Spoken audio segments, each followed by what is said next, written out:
Bonsoir à tous, bienvenue dans le journal. Ce soir, nous avons deux invités, Viviane Émigré et Rudy Carré, pour nous parler de leur spectacle LMKI, qui aura lieu donc ce vendredi soir, mais pas seulement, samedi soir également. Et puis, je vous donne cette info dès ce soir. Dimanche aussi, dimanche à 18h, ce spectacle avec nos deux invités ce soir du journal, Viviane Émigré, Rudy Carré, juste après le journal.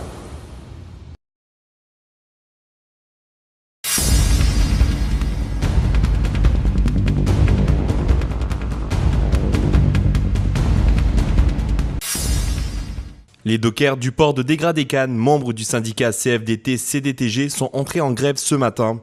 Devant l'entrée des quais, un conteneur bloque l'entrée. Les employés demandent une augmentation salariale, une revalorisation de la prime vacances et la revalorisation de la prime de travail. Une concertation s'est tenue ce matin entre les deux parties. Pour la direction, c'est le refus. La situation économique de la GEMAG ne permet pas d'accéder à leurs demandes. La situation financière de l'entreprise qui s'est dégradée très fortement depuis août 2013, nous ne pouvons pas augmenter les salaires et donner un certain nombre de choses que sur un niveau de base, qui est à savoir le niveau des indices INSEE pour les coûts de la vie concernant les revalorisations salariales. Nous sommes au niveau de la direction complètement bloqués. Par contre, nous avons clairement indiqué aux syndicats que nous ne pouvons pas aller plus loin que ce que nous avions bien voulu faire jusqu'à aujourd'hui. Je rappelle que l'entreprise perd plus de 150 000 € mensuellement depuis janvier 2015.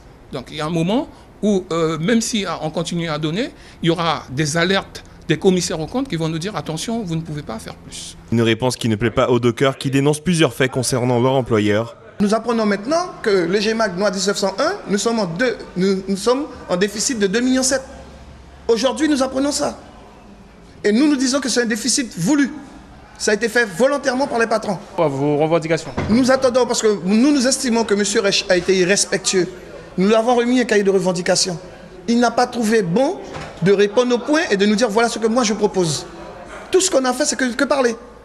Où nous explique l'explication du GEMAG. Voilà la situation du GEMAG. Nous trouvons qu'il a été irrespectueux. Une situation qui, semble-t-il, ne s'améliorera pas. Les employés, suite à une non-concession de la direction, continuent leur mouvement de grève. Un bateau de marchandises congelé arrivé ce matin n'a pas pu être déchargé. Si le mouvement perdure, ce sont les rayons de nos supermarchés qui pourraient en souffrir. L'Agence française de développement dresse le bilan de ses actions de l'année passée. En 2014, l'AFD confirme son positionnement en tant que partenaire des collectivités territoriales et des établissements publics locaux de Guyane, notamment dans le secteur de la santé, de l'aménagement urbain, la formation professionnelle ou encore le désenclavement du territoire. En Guyane précisément, nous avons sur l'année, à l'agence ici de Cayenne, nous avons engagé pour près de 100 millions d'euros de prêts, 84 sur la Guyane proprement dit et environ 15 sur l'activité de coopération régionale. C'est une activité qui a beaucoup cru en matière de nombre de dossiers, c'est-à-dire beaucoup plus d'entreprises accompagnées, beaucoup plus de collectivités accompagnées. En revanche, les montants ont un peu baissé. Notamment, cela traduit les difficultés de certaines collectivités publiques ou de certaines entreprises à présenter des dossiers qui soient acceptables en matière de financement.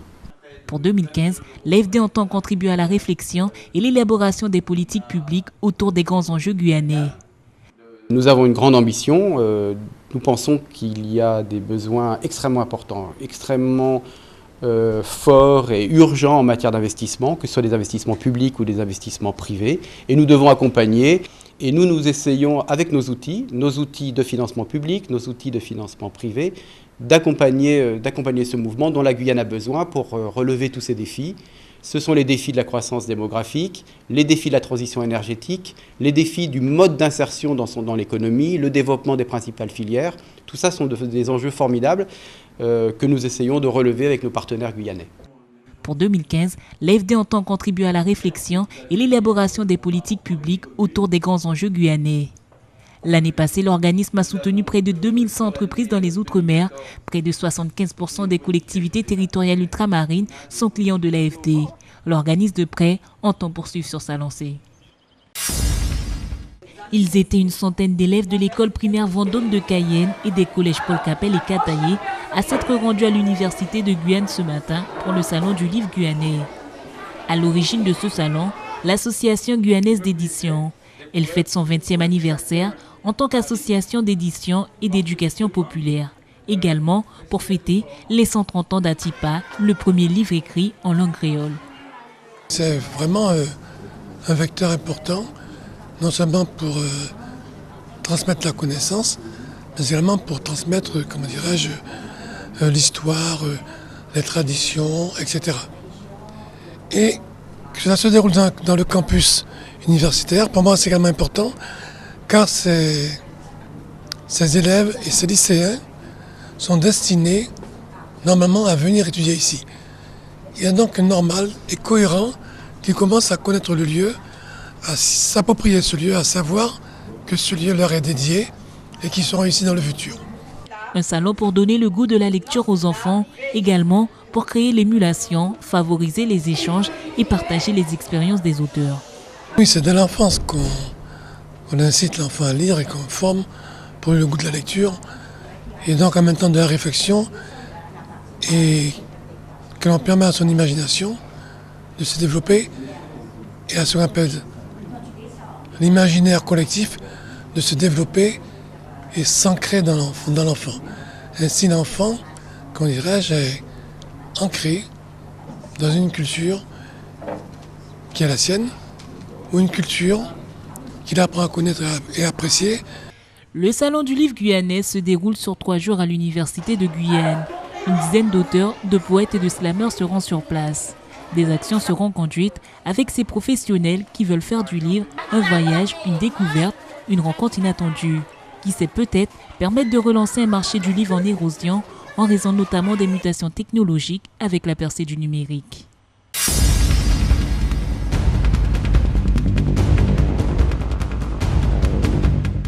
De retour sur le plateau du journal avec nos deux invités, Viviane Émigré et Rudy Carré. Bonsoir. Bonsoir. Bonsoir, Gilles. Bienvenue sur le plateau. Merci de nous accueillir. Vous êtes venus nous parler de votre spectacle qui aura lieu ce vendredi, samedi également, mais aussi dimanche, une 3e date.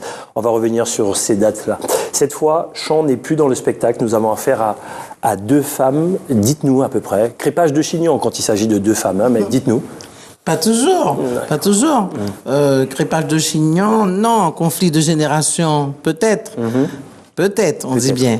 Mais Chacha a l'habitude d'aller visiter Manotte. C'est une amie. C'est vrai. C'est une grande amie. Bon, c'est vrai qu'elle ne se crêpe pas le chignon. Elles sont pas d'accord des fois sur certaines choses, mais enfin, Manotte reste quand même sa vieille confidente, quoi. Ça veut dire que c'est un nouveau spectacle. On n'est plus dans le contexte chant et choun. Ah, si, quand oui, même. quand même. Ouais. Il est là, Chon. Il est là. Ah, il est là. Ah oui, il est là. Ben oui, c'est inévitable. Hein. Ouais. Si Choun est dans les parages, Chon n'est certainement pas très loin. Voilà. Alors, est-ce qu'il sera visible? C'est ça. C'est la question. C'est la question. Toujours compliqué d'expliquer un spectacle qu'on ne veut pas trop dévoiler parce que sinon, il n'y a pas les... Je sais que vous aimez les surprises, vous aimez surprendre votre auditoire. Malgré tout, racontez-nous un petit peu sans dévoiler. Comment vous pouvez faire ça? Alors, il y a un nouveau personnage dans ce spectacle. Un nouveau personnage qui apparaît. Un personnage que l'on connaît, puisque les gens qui ont l'habitude de venir voir Chant et Choun on entend ce personnage, on en parle tout le temps. Pardon, on en a 2 comme ça, hein. Oui. 2 personnages qu'on ne voit jamais. Et là, pour la première fois, on verra ce personnage, mais on verra aussi Choun comme on ne l'a jamais vu. D'accord. Jamais vu. Bon, très bien. Voilà, on peut pas... Là, ça, vraiment... Après, on ne peut pas en dire plus. Rudy, tu veux rajouter quelque chose là-dessus? Non, juste dire que, pour donner un petit peu la trame du spectacle, elle est en pleine dépression, mais totale. D'accord. Mais une grosse dépression. Choun. Alors, Choun, moi... Comme jamais, d'ailleurs. Comme jamais, jamais. C'est-à-dire, elle a toujours des petits problèmes avec Sean, mais grosse dépression, on l'a jamais vu. Là, c'est grave. Là, c'est vraiment grave. Ouais. Et moi, donc, sa copine, celle qui me donne des conseils, elle l'a dit tout à l'heure, moi, je l'appelle Manotte, c'est ma copine. Et donc, voilà, elle est en pleine dépression, Sean, et voilà, donc, j'essaye de lui remonter le moral, mais bon, ça va pas être évident. Et moi, je suis en pleine gloire. Voilà. Il n'a pas trop le temps parce que... J'ai un nouveau boulot, je suis speaker dans la télévision. Oui, Chacha. Voilà. Et voilà, donc, je suis en pleine gloire. C'est la star. Voilà, je suis la star, et elle sombre, elle coule. Et voilà, tout réside dans ces deux situations. Une star qui attire beaucoup de monde autour, des hommes. Ah oui, Chacha, elle reste la même, tu sais, la fille peu fut-fut, un peu canon. Ouais. La blonde que tout le monde veut croquer. Voilà, exactement. Là, il faut dire les choses comme ça. Ouais, croquer, j'ai dit. Hein. Ouais, croquer. Bien sûr. Voilà, croquer. Bien sûr. Mais qui n'a pas de chance avec les hommes. Elle a toujours ses petits soucis, ses petites... ses déboires. Ses déboires dans sa petite vie privée. Mais voilà. Mais ça va beaucoup mieux pour elle, parce qu'elle est vraiment en pleine gloire. Elle est... Voilà, sa situation a quand même changé. Elle est sur un nuage. Alors, à chaque fois que vous mettez un titre dans un spectacle, ça correspond bien sûr à ce qui va se passer à l'intérieur. Vous ne pourrez pas expliquer le titre, Elle aime qui, mais j'imagine qu'il y a... Mais il y a une réponse. Il y a une réponse dans le titre, spectacle. voilà. Dans le titre, il y a la réponse. La réponse est dans la question. Mais bien sûr. Dans le LM, c'est la réponse.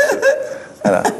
C'est intellectuel. Alors, en fait, quand les gens viendront au spectacle, et tout le monde dira « Ah, d'accord mais faudra vraiment, suivre. Voilà. Ah ouais, il faut suivre. Absolument. Donc attention, c'est intellectuel là. C'est-à-dire déjà arriver à l'heure. Doit arriver à l'heure parce que ça raconte. On va y revenir. Oui, on va y revenir parce que avec vous, c'est important d'être à l'heure, mais ça fait partie de mes questions là. Guichet fermé, là aussi, c'est quelque chose qui est quasi habituel avec vous. À chaque fois que vous faites une date, j'imagine que quand vous faites une date le vendredi, c'est que vous avez une petite idée derrière la tête. Vendredi, samedi. Alors vendredi, c'est terminé, c'est guichet fermé. Voilà. Samedi, là, à l'heure où je vous parle, c'est en train d'être bouclé. Vous rajoutez une date dimanche à 18h.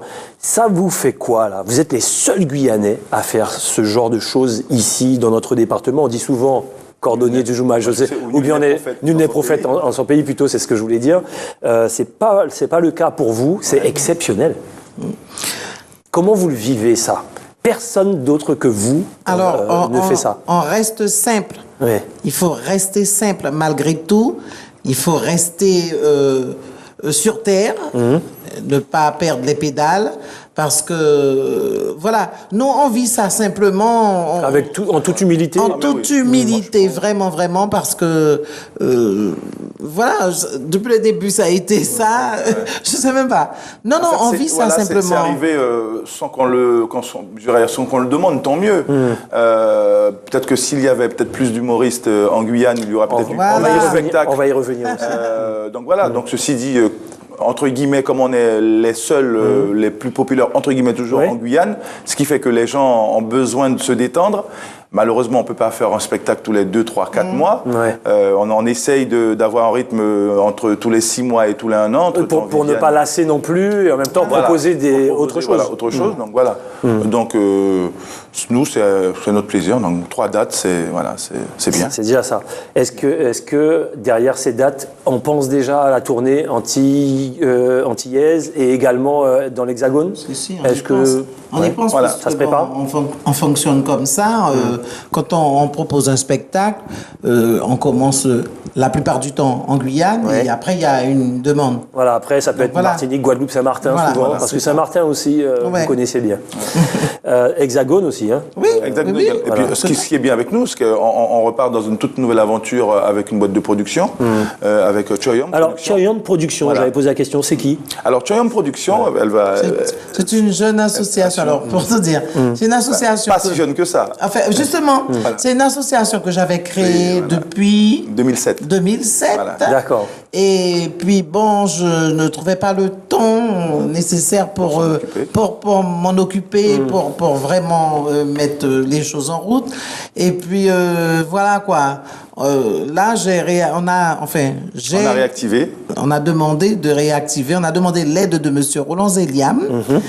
qui s'y connaît. Oui. Donc, on lui a demandé de réactiver, de mettre en route vraiment l'association parce que, bon, voilà, on a besoin de travailler et on avait besoin de l'association. De cette structure-là pour pouvoir vous permettre tout à fait. de faire des spectacles, notamment. Tout à Roland fait. Zéliam, qu'on salue, homme de spectacle, homme de théâtre. Qui est en tournée d'ailleurs. Qui est en tournée en ce moment en Belgique. Ah ben, génial. Alors, justement, en parlant de tournée, l'actualité de Viviane, l'actualité de Rudy. Alors, Rudy Chacha, ça a pris une ampleur terrible, mais ça allait très vite. Oui. Le personnage était en sommeil depuis plus de 2 ans, depuis le dernier spectacle Chacha, pourquoi moi. Et puis tout Chacha bêtement, Speakerine. voilà. Et puis tout bêtement, on m'a fait la proposition. Est-ce que je voulais pas, réactiver le personnage. J'ai hésité au départ et puis finalement. Et puis le chèque était tellement gros que là, tu as dit oui. Non, parlons pas d'argent. Et aussi. Et voilà, on a réactivé le personnage. Je rigole, je connais pas le après le du carnaval. Chèque, Non, c'est pas grand-chose.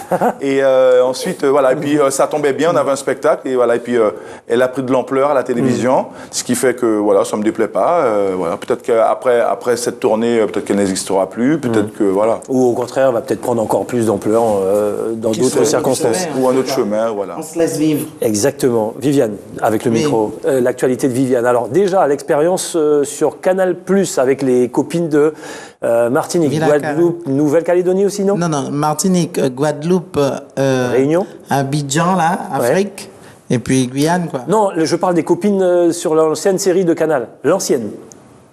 Alors, l'ancienne. Ce que tu nous avais proposé. Villa Caraïbes? Villa Caraïbes, oui. Ben c'est ça, parce qu'il y a eu 2 saisons, figure-toi. Ah, il y a eu des saisons, d'accord. Ah oui, il y a eu 2 saisons. Alors? Ça va, on est en contact. Et j'espère, je pense qu'à la rentrée, la 2e série sera proposée. On va voir la 2e série. On dirait une famille. Dans le tournage, ça se passe comme on voit à la télé. Alors, ça se passe très très bien. Pourquoi? Parce que je suis la plus âgée. Et ce sont des jeunes filles. Donc tu les maternes un peu. Un petit peu quand même, un petit peu. Et puis voilà, les autres aussi, pas le réalisateur, le producteur et tout ça, on a à peu près le même âge. Donc quand on est plus âgé, on peut tempérer, on peut... Oui, elle parlait de même âge, je disais donc des vieux. Bon, d'accord. Viviane. Il faut répondre?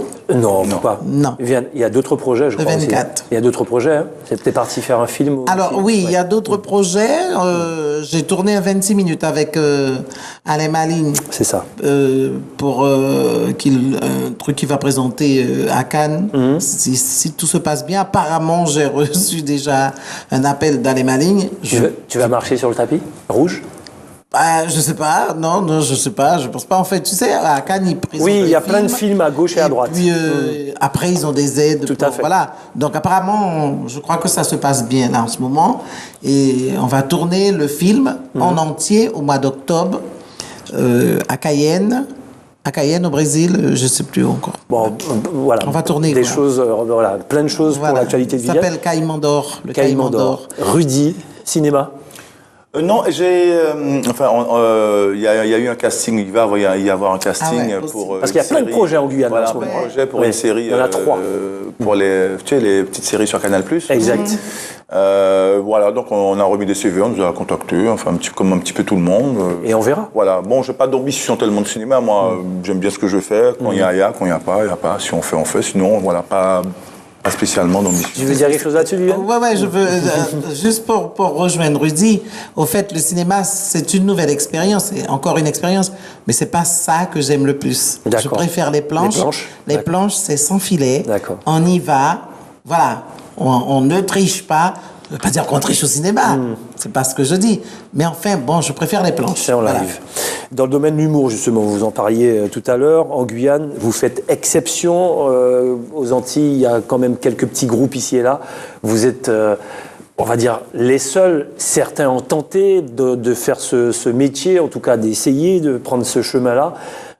Pourquoi c'est si difficile? Ça, c'est la première question. Et est-ce que vous avez comme ça les yeux sur des jeunes qui débarquent et que vous pourriez même pousser ou même produire avec Choyon Production, par exemple? Il y a 3 questions là dans ma... Alors, pourquoi c'est si difficile d'être dans le milieu de l'humour? Alors, c'est difficile. Enfin, bon. C'est difficile déjà parce que, bon, faire rire, les gens ne rient pas c'est compliqué. De la même manière. Ouais. Pardon. Là, par ça déjà, par ce biais-là, c'est déjà difficile. Et c'est très difficile ici parce qu'on ne peut pas vivre de cet art-là en Guyane. Heureusement que nous, on est sollicités en métropole aux Antilles. Mais sinon, on ne vivrait pas de ça. D'accord. Voilà, donc le côté difficile. Ouais, c'est ça. Et puis, pour revenir à une de tes questions... Oui, est-ce que vous avez vu des humoristes en herbe? Non, souvent, les gens viennent vers nous en disant oui, mon Dieu, j'aurais aimé faire quelque chose avec vous. Alors, on leur explique souvent, c'est pas qu'on ne veuille pas faire quelque chose, c'est-à-dire qu'on est déjà dans une dynamique. Et donc... intégrer quelqu'un, on peut donner des conseils, en tout cas plus Viviane, parce que moi j'apprends encore, j'apprends toujours. Et on peut donner des conseils, mais intégrer quelqu'un, il y a plein d'écoles, il y a plein de compagnies théâtrales en Guyane qui font un travail formidable, comme Macoria. Attends, moi j'ai commencé par le théâtre. Comme la compagnie de Macoria, il y a Grégory Alexander également, enfin il y a plein d'opportunités. Exact. Et là, moi je leur dis, souvent leur dit d'y aller, de se retourner vers ces institutions qui vont leur donner une vraie base. Déjà pour le théâtre, et ensuite s'il y a la pointe d'humour qui fait que, et ces gens-là sont compétents pour à ce moment-là, pourquoi pas. Exactement. Tu voulais rajouter quelque chose? Après j'ai une dernière question. J'ai commencé par le théâtre, voilà, tout simplement. Et au théâtre, de toute façon, on apprend, à se comporter sur les planches. On apprend le métier. C'est le rôle du marronnier. C'est extraordinaire ce qu'ils font. C'est vrai, c'est vrai en plus. Les tréteaux du marronnier aussi, ça c'est quelque chose qui marche très très bien aussi, parce qu'il y a des ateliers, ça se passe bien. KSNCO, tout ça, ce sont des choses. Les spectacles démarrent toujours à l'heure. Je le dis chaque année, à chaque fois je le dis, avec Viviane Émigré, Rudy Carré, ça démarre toujours à l'heure. J'oublierai jamais un couple qui était arrivé à 20h35 et qui nous posait la question, ça a démarré depuis combien de temps? J'ai dit 35 minutes, et ils se sont disputés parce que la femme disait tu as vu, etc. Voilà, venez à l'heure. Et qu'est-ce que j'ai envie de dire, lorsque vous êtes dans un concert d'Elton John, quand vous êtes à Bercy, vous arrivez 2 heures avant le spectacle. Absolument. Et en Guyane, c'est particulier. Un message là-dessus. Oui, c'est particulier parce que non seulement ils arrivent. Ça démarre à 20h, venez à 18h. Non seulement ils arrivent en retard, ils veulent partir avant la fin. Et puis ils gênent le spectacle aussi. Alors on va faire un point. C'est la dernière question. On va faire un point là-dessus, effectivement. Et à chaque fois, on continue parce que c'est un travail de longue haleine. Oui. Et on est là pour apprendre, pour éduquer, pour envoyer le message. Ça fait rien, on a l'impression de se répéter, mais on le dit encore. Arriver à l'heure, c'est juste une question de respect vis-à-vis de l'autre. Parce que si nous, on commence à l'heure, c'est parce qu'on respecte notre public. Donc, il faut respecter le comédien qui est sur scène aussi. Parce que même si on charrie les gens qui arrivent en retard, c'est quand même gênant. Oui. Par exemple, pour ce spectacle-là, celui-là, il raconte une histoire, le début de l'histoire et tout ça. Là, on peut pas épingler les gens parce que, voilà. Si vous ratez le début... Voilà, c'est très embêtant. Donc, il faut respecter, il faut qu'on apprenne à respecter les comédiens, comme nous respectons notre public. Et deuxièmement, ici en Guyane, on ne peut pas faire de rappel. Voilà. On ne fait jamais de rappel. Parce que les gens se lèvent. Quand on comprend que, voilà, il y a le générique de fin qui démarre, alors les gens se lèvent, tac. Mais attends, quand on est en métropole, on est beaucoup plus loin, il y a beaucoup plus de problèmes pour regagner sa voiture et son transport. Voilà, on respecte ça. Au fait, c'est une question d'éducation. Quand on vient à un spectacle, il y a des remerciements. Après, on veut même pas savoir qui a écrit, qui a aidé, enfin, là... On part en courant. Des fois, quand il y a des gens qui arrivent ici chez nous, j'ai honte de voir ça, moi. J'ai toujours honte parce que je ne sais pas ce que les gens disent dans leur tête. Est-ce qu'on est... On n'est pas plus couillons que les autres, quoi. Ce phénomène-là n'est qu'en Guyane, en fait. Oui, je sais, mais je l'ai vu qu'en Guyane. Qu'en Guyane, donc ça veut aux dire Antilles, les gens ne font pas ça. Les gens sont assis et on a même presque l'impression de... Bon, allez, on est tellement bien que... Allez, voilà. Et c'est là, d'où le rappel. Ici, on ne peut pas. Bien sûr, voilà. Donc, c'était important d'en parler ce soir. Celui qui va partir avant l'heure, vendredi, samedi ou même dimanche, On va comme ça, on va mettre la lumière comme ça sur la voilà. personne pour le suivre jusqu'à l'extérieur. Non, mais c'est impossible, on peut pas faire ça. Venez avant l'heure aussi pour être installé tranquillement. LMKey, donc c'est demain vendredi. Vendredi, c'est samedi également. Donc vendredi à 20h, samedi à 20h et dimanche à 18h. C'est au Zéphyr, dimanche à 18h. Voilà. Viviane et Rudy, merci d'être passés. Merci. Et on sera au premier rang, bien sûr, pour voir ce nouveau spectacle de Viviane Émigré et Rudy Carré, LMKey. Merci. Merci. Voilà. Allez, c'est comme ça qu'on se dit au revoir. Dans quelques instants, le journal de TF1 suivi de Dom Laquezotte, présenté par Dominique Nugent. Rendez-vous demain. Passez une excellente soirée sur ATG. À demain.